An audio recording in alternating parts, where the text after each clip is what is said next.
9 দিনেও মিলল না প্রকৃত খুনির সন্ধান। ময়না হত্যায় রহস্য আরও ঘনীভূত। শাহবাজপুরে মাত্র 9 বছর বয়সী মাইমুনা আক্তার ময়না হত্যার আজ 9ম দিন পেরিয়ে গেলেও এখনও পর্যন্ত জানা যায়নি প্রকৃত হত্যাকারীকে।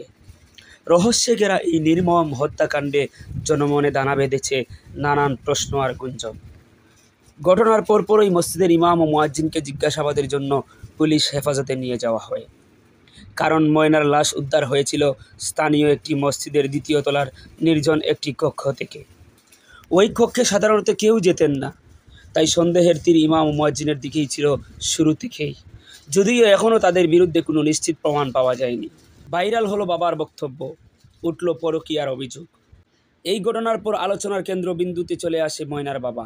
সামাজিক মাধ্যমে ভাইরাল হওয়া এক বক্তব্যে তিনি নিজের স্ত্রী এবং তার ভাইয়ের মধ্যে সম্পর্ক নিয়ে সন্দেহ প্রকাশ করেছিলেন।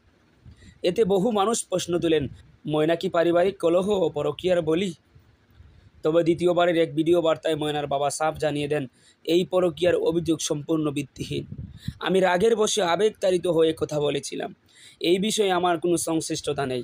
আমি চাই আমার মেয়ের প্রকৃত হত্যাকারী যেন ধরা পড়ে। তদন্তের নতুন দিক, মাদকসেবীদের আস্তানা। ঘটনার আরও একটি গুরুত্বপূর্ণ দিক সামনে এসেছে। স্থানীয়দের অভিযোগ, যে মসজিদের ছাদে ময়নার লাশ উদ্ধার হয় তার পাশে নাকি একটি মাদকসেবীদের গোপন আড্ডা ছিল। অভিযোগ রয়েছে তারা মাঝে মাঝে মসজিদের ছাদে বসেও মাদক সেবন করত। স্থানীয়দের অনেকে ধারণা করেছেন ময়না হয়তো ওইসব মাদকসেবীদের দ্বারা ধর্ষণ ও হত্যার শিকার হয়েছে, যাতে সত্য লুকিয়ে যায়।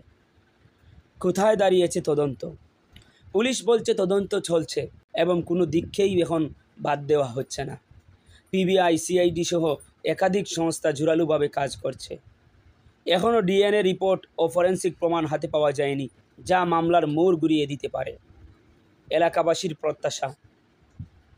বিভিন্ন মানববন্ধন ও প্রতিবাদ সভায় এলাকাবাসী বারবার দাবি করছেন, আমরা বিচার চাই। এক শিশুকে এমন নৃশংসভাবে হত্যা করে কেউ পার পেয়ে যাবে, তা হতে পারে না।